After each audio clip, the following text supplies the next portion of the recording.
Presentamos A Fondo con José Ignacio Beteta. Análisis económico, análisis político en A Fondo.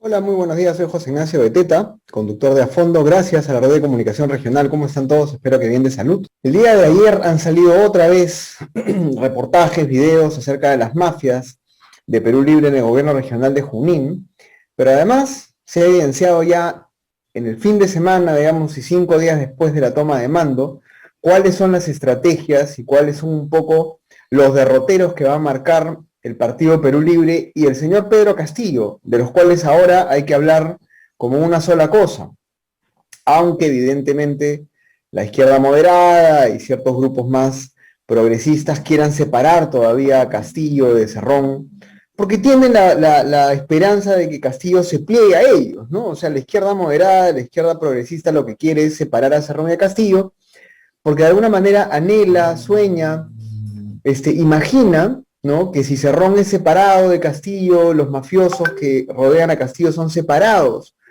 de Castillo, Castillo los va a llamar a ellos y va a hacer con ellos un gobierno cósmico, universal, lleno de arcoíris y unicornios. Algo que evidentemente no va a ocurrir porque el señor Castillo es tan, digamos, peligroso y tan riesgoso como el señor Cerrón y el entorno de Perú Libre. Y esto ha quedado demostrado en estos días. ¿Por qué? Fíjense. Mensaje de 28 de julio, a pesar de todas las recomendaciones y todos los consejos que se le dieron directamente e indirectamente, planteó otra vez la idea de presentar un proyecto de ley para formar una asamblea constituyente. Primera señal. Segunda señal, nunca llegó a Palacio de Gobierno y gobernó 5 días a oscuras, en secreto, desde una casa en Breña. Tercera jugada, nombra a un señor que está investigado por sus vínculos con el terrorismo, que es el señor Bellido Ugarte, Guido Bellido Ugarte, como presidente del Consejo de Ministros. Cuarto, y que está plagado estos días, ha sido así, el señor Cerrón utiliza a su secretario personal y a gente de su entorno para estar en Breña, para ser parte del entorno del señor Castillo. O sea, el señor Cerrón está ahí, ¿no?, dando vueltas en todo momento. Y quinto, juramenta, en un evento que no sabemos con qué plata se pagó, porque no hay ninguna partida para hacer un evento de juramentación en la Pampa del Aquino, en Ayacucho, el señor Castillo juramentó a ministros, de los cuales hay 3 o 4 que tienen investigaciones por corrupción, 2 que tienen conflictos de interés porque tienen empresas que son del rubro del ministerio en el cual van a ser supuestamente jefes, y otros 4 que tienen vínculos con el terrorismo, como la señora o señorita Anaí Durán, que ha sido secretaria personal de Verónica Mendoza. Entonces, cuando ustedes juegan una partida de damas, de ajedrez, del juego que ustedes quieran, ¿no?, y tu oponente hace estos 5 movimientos, ¿no?, asamblea constituyente, Cerrón a su costado, no gobierna desde el Palacio de Gobierno, sino que se va a Breña, a una casa secreta y oscura, juramento un primer ministro o presidente del Consejo de Ministros que es filo terrorista, que ha defendido a los terroristas, y además tienes un gabinete con tantos problemas, tú lo que te tienes que preguntar ya no es cuál es el problema con Cerrón, con Perú Libre, sino cuál es el problema con tu presidente. Íbamos a conversar hoy día con el señor Alex Paredes, que es vocero de la bancada de Perú Libre, pero no está. A él le queríamos hacer todas estas preguntas para que nos diga desde la bancada, desde su posición en el Congreso, qué podemos esperar los peruanos, ¿no? ¿Qué podemos esperar los peruanos de este gobierno? Porque ya las primeras señales no son para nada parecidas. De hecho, me comentan en este instante, ¿no?, fíjense, que el Ministerio de Trabajo le acaba de otorgar la inscripción a la Federación Nacional de Trabajadores en la Educación del Perú, ¿no?, que es un sindicato que fundó Pedro Castillo. Es decir, el señor Pedro Castillo llega y su ministro lo que hace es le da la inscripción a un sindicato que seguramente le va a hacer la competencia al SUTEP y que fue el sindicato que fundó Pedro Castillo, ¿no? Y que lo fundó en el 2017. Pero además, ya el ministro de Energía y Minas ha salido a decir que Petroperú va a participar en esta empresa nacional, que además tiene enormes deudas y enormes casos de corrupción, aunque se esfuercen por detenerla, Petroperú, y conozco al directorio de Petroperú, hacen muchos esfuerzos por combatir la corrupción en Petroperú, está repleta de procesos corruptos en su área de logística y de compras. Va a empezar, ha dicho el señor ministro, a participar en las licitaciones de exploraciones y explotaciones de petróleo en el Perú. Entonces, esto no es divertido, esto no es ay, pobrecito Castillo, Castillo es una víctima, Castillo es un títere. No, Castillo tiene 50 y tantos años, tiene una familia, tiene mujer, tiene hijos, tiene viejos, le sudan las axilas al señor Castillo, ¿no es cierto? Seguramente cuando no se baña huele feo, es un adulto. Entonces, decir que el señor Castillo es un pobrecito, ya en este momento no cuadra. Entonces, como no hemos podido hablar con el señor Alex Paredes, vamos a conversar hoy día con un amigo de la casa que además es un técnico muy especializado y con mucha experiencia en educación, el señor Gustavo Nakamura, con quien vamos a conversar ahora con Gustavo, para que nos cuente primero sus apreciaciones de esta coyuntura y además también qué significa esta jugarreta, digamos, y otras cosas de las que él tiene información que han estado ocurriendo en este gobierno. Gustavo, buenos días, ¿cómo estás? ¿Qué tal? Buenos días, José Ignacio. Gracias por la invitación. Primera pregunta es con respecto a este sindicato. Tú conoces la historia de Pedro Castillo. ¿Qué significa que a 2 días de haber sido nombrado presidente del Perú, su nuevo ministro de Trabajo, que además fue sancionado por faltas laborales en su trabajo, el señor ahora le ha otorgado el certificado, digamos, el permiso, ¿no? La inscripción a este sindicato que fundó el señor Castillo? ¿Qué significa eso? Mira, José Ignacio, acá hay que tener una dialéctica que ellos han empezado, ¿no? Ayer yo en un medio escribía sobre, con algún lado trabajan con el lápiz y con el otro lado trabajan con el borrador. ¿Quiénes son el borrador? La izquierda moderada, ¿no? La izquierda caviar, como se considera, ¿no? Los moderados son aquellos donde escribe Cerrón, ellos se encargan de borrarlo, ¿no? Para decir, no es tan fuerte, por si acaso, ¿no? Y esa dialéctica ha empezado en todo el proceso de este, digamos, 5º o 6º día de gobierno. Fíjate, voy a dar un hecho puntual y me voy a responder a tu pregunta, que también está vinculado a esto. Un hecho puntual es el día 29, ¿no? Cuando juramenta el señor Bellido, y no hay gabinete hasta la noche, casi 12 de la noche, juramentaron, todos comenzaron a salir, ¿no? Prácticamente indignados. Pero al día siguiente, cuando se enteran que era el señor Pedro Franklin, incluso algunos empresarios comenzaron a decir, se ha moderado, o hemos podido. Bueno, vemos temas de la fiscalía, que también llama la atención. Y con respecto a este tema, en el 2017, hay que decirlo, la huelga que tuvo la ministra Martens fue justamente con el SUTEP y con otros sindicatos reconocidos, como es el CIMA y otros más. Pero el más fuerte siempre ha sido el SUTEP. El SUTEP siempre ha sido el sindicato fuerte, aguerrido en este tema, ¿no? Incluso su presidente salió a hablar en un programa de RCR una hora antes, y lo escuchaba atentamente al señor Lucio, que es un maestro y trabaja en este. ¿Cuál es la lógica de Pedro Castillo, en este caso el presidente de la República? Pues ese sindicato tiene relación con el CONARE y tiene relación con el Movadef. ¿Estamos de acuerdo? Entonces, lo que va a empezar, como toda dialéctica de izquierda, es dividir. Eso es lo que quieren hacer, es dividir al magisterio, ¿no? Y comenzar a trabajar y no cumplir con su palabra, porque el SUTEP, hay que decirlo, dijeron que habría que hacer un voto por el cambio, y el cambio representaba a Pedro Castillo. Hoy, los mismos sindicalistas, los mismos representantes de este gremio se sienten engañados por el presidente en ese entonces candidato. Entonces, eso es lo que va a pasar. Entonces, ahí tienes un ministro de Trabajo que era parte de este sindicato, ¿ok? Que no negoció y no firmó la huelga, el paro de la huelga 2017. Tienes un presidente con conflictos de intereses, si quieres, que pertenece a ese gremio, y tienes a un sindicato, unos maestros que están esperando sus promesas, como la deuda, como el pago de la deuda social, el tema de la vacunación, y tienes a un ministro de Educación como el señor Juan Cadillo, que es muy buena persona, buena gente, yo he tenido el gusto incluso de debatir con él, es un buen hombre, pero de gestión pública y de olfato político poco sabe. Esa es la verdad, esa es la situación que vive el sector, también entró en zozobra, ¿no? Perdón, tuve acá un problemita con el audio. Tú has mencionado que Castillo gobierna con una mano con su lápiz y con la otra mano la izquierda moderada y su entorno le va haciendo el juego como que borra, ¿no? Como que borra con la otra mano. Explícanos un poco mejor por qué piensas eso. ¿Cuál es el...? Yo también creo como tú, digamos, que el señor Castillo va diciendo ambigüedades por aquí, ¿no es cierto? Pero por abajo te va soltando cosas como esta. Pero ¿qué estrategia? A ver, háblanos más de la estrategia que puede estar empezando a tener este señor Castillo con los peruanos.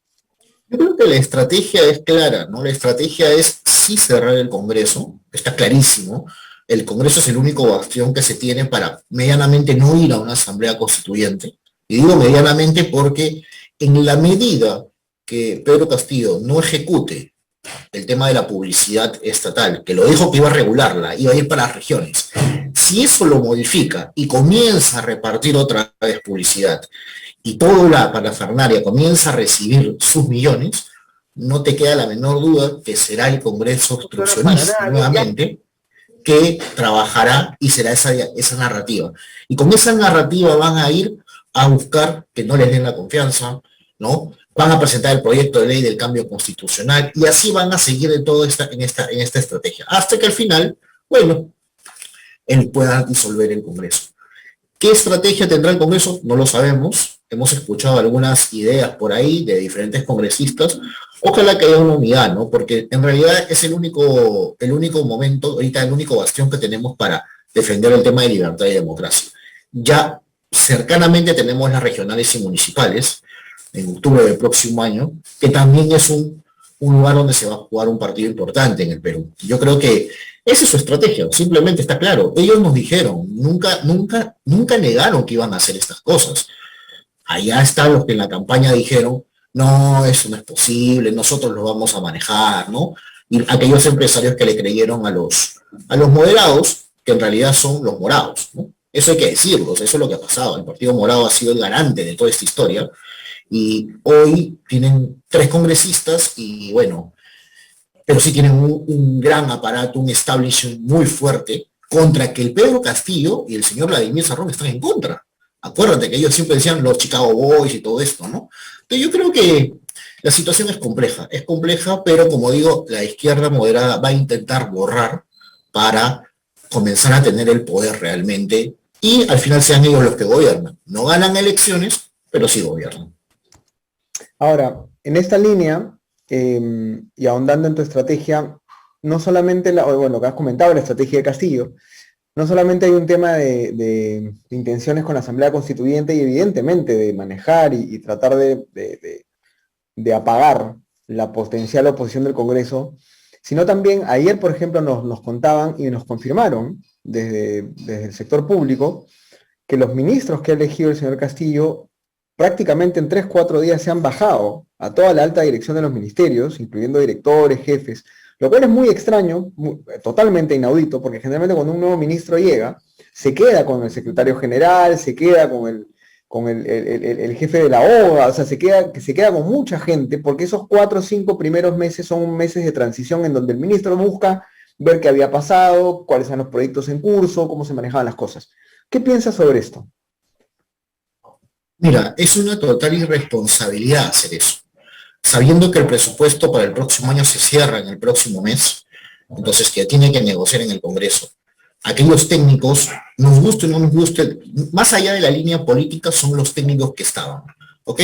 Entonces, si esos son los técnicos que teníamos y el país pagaba, todos pagábamos con nuestros impuestos a estos técnicos, lo que debió hacer el ministro, los ministros de turno, fue simplemente mantenerlos y el cambio se da paulatinamente, ¿ok? Y tú sabes, si tú tienes astucia política y de gestión pública, sabes aquellos puestos que sí es necesario que tienes que recambiar sí o sí, pero sabes cuáles no, para el proceso de negociación que tendrás con el Congreso. Entonces, ahí se demuestra que son unos novatos en la gestión pública, esa es una hipótesis. La segunda es que no pueden ser novatos y la segunda es porque sí está preguntado que vaya así y tomen los puestos las personas que obviamente apoyaron en la campaña y por lo tanto para incentivar más esta sensación de incertidumbre, ¿no? Y caos. Acuérdate que la dialéctica de la izquierda siempre ha sido la misma. Entonces, caos, división, caos, división. Lamentablemente para ellos lo que han perdido es la calle. Eso también hay que reconocerlo. La calle ya la perdieron y están metidos ahora sí sentados en sus sillones, manejando el poder ejecutivo, pero esa es la situación. Esa es la situación que tenemos, yo creo que es improvisación o estrategia. Sea lo que sea, es nefasto para la educación o para cualquier sector en este momento, estos cambios tan brutales que prácticamente que 70, 80 personas se vayan de las altas direcciones, direcciones generales, Secretaría de Planificación Estratégica, todo, y queda a la deriva, ¿no? En este momento, con gente nueva que no sabe de la gestión pública, o si sabe, no sabe lo que ha pasado. Una cosa es que te cuente el papel y otra cosa es que tú veas con hechos la situación que está pasando. Yo creo que ahí demuestra una vez más la situación que estamos viviendo en el país.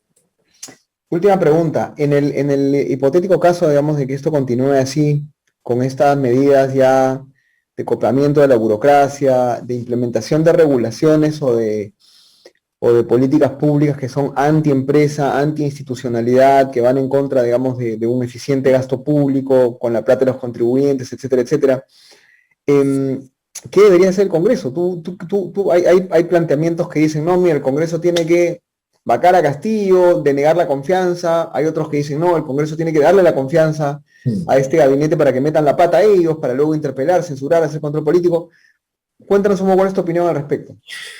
Mira, es un camino, yo creo que ya ellos han entrado y es un camino que si no se sale rápido, cada día que pasa más, van a perpetuarse en el poder.